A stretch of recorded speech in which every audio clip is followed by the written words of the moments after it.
like to welcome you all, ladies and gentlemen, to the Amsterdam Drone Week 24. The RAI is seeking for cutting-edge technology towards the future and try to play a role just to push industries forward. We are learning from the sector, and we hope that we can also bring the sector on what is coming on the regulatory side.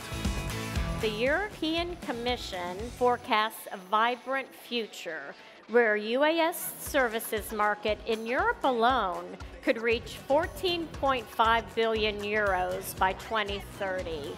Enabling advanced air mobility operations at scale will require a true transformation of the air traffic management system.